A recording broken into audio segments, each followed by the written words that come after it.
नरेश मीणा लगातार संघर्ष कर रहे हैं, अंता की जनता से मिल रहे हैं और इस बीच एक पत्र जारी होता है, एक लेटर वायरल होता है जहां पर अंता में नरेश मीणा को जान से मारने की धमकी दी जाती है। इसमें साफ तौर पर लिखा होता है कि जान से मारने की के लिए 1 करोड़ की फिरौती मिल रही है और अगर उसे बचाना चाहते हो तो 1 लाख दे दो। साथ में लिखा होता है रोहित गोदारा गैंग। साथ में नरेश मीणा की बीवी के लिए लिखा होता है वह तो विधवा होकर ही रहेगी और यह भी लिखा होता है नरेश मीणा चाहे चुनाव हारे चाहे जीते उसे मरना तो पड़ेगा। लेकिन अब इस पूरे मामले में सवाल ये उठ रहे हैं राजस्थान पुलिस के ऊपर, राजस्थान भजनलाल सरकार के ऊपर। तो वहीं पर राजस्थान पुलिस ने एक बड़ा एक्शन लिया और उस आरोपी को पकड़ लिया था जिसने ये पत्र लिखा था। अब आप हैरान रह जाओगे कि किस मकसद से ये पत्र लिखा गया। क्या नरेश मीणा से उसकी कोई सियासी दुश्मनी थी या फिर मामला कुछ और था?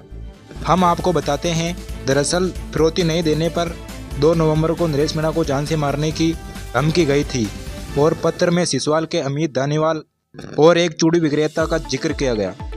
यह हमने आपको कल भी पत्र दिखाया था, जिसके बाद पुलिस ने जांच पड़ताल शुरू कर दी और मामला सामने आया कि 20 साल पुराना जमीन विवाद के चलते 2 भाइयों को फंसाने के लिए कोटा के एक सेनावर्ती सहायक लेखाधिकारी से निर्दलीय उम्मीदवार नरेश मीणा के नाम पर यह पत्र लिखा, जिसमें रोहित गोदारा गैंग के नाम का भी जिक्र किया गया। अंता पुलिस ने इस मामले में तुरंत तहकीकात की, जानकारी हासिल की। अंता के थानाधिकारी दिग्विजय सिंह ने इस पर तुरंत एक्शन लिया और पता चला कि यह पत्र किसने लिखा था। उसे गिरफ्तार किया गया। कोटा के अंदर केपरूम निवासी नरेंद्र यादव को गिरफ्तार किया गया, जो कि नरेंद्र यादव जलदाय विभाग में सहायक लेखाधिकारी पद से सेवानिवृत्त हुए हैं। उनसे पूछताछ में पता चलता है कि नरेंद्र यादव का सिसवाल निवासी विजय थानवाल और अमित थानवाल से करीब 20 साल पुराना एक जमीन का विवाद चल रहा है और उन्हीं दोनों को फंसाने के लिए उन्होंने एक पत्र लिखा और अमित थानवाल का नाम उसके अंदर लिखा।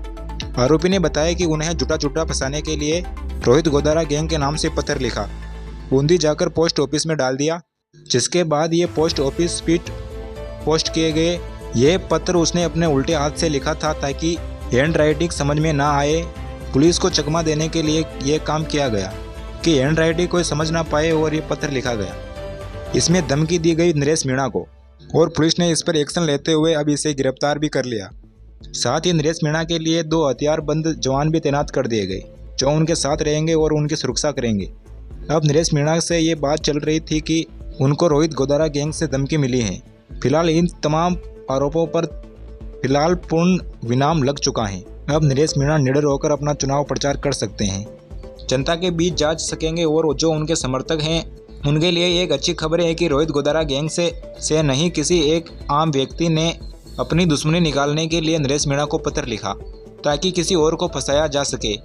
लेकिन यह मौका चुनाव का था, इसलिए यह चिंता का विषय भी था, क्योंकि पिछले कुछ दिनों से रोहित गोदारा गैंग की जो खबरें राजस्थान से सामने आ रही हैं, चाहे फिर वो रमेश उड़ान का हत्याकांड हो या किसी और को धमकी हो, इसलिए यह मामला बड़ा सियासी भी माना जा सकता है। फिलहाल अभी पुलिस तमाम मामलों से एंगल की जांच कर रही है। तो राजस्थान के पुलिस पर ताबड़तोड़ एक्शन पर आप क्या कहना चाहोगे? जी धन्यवाद।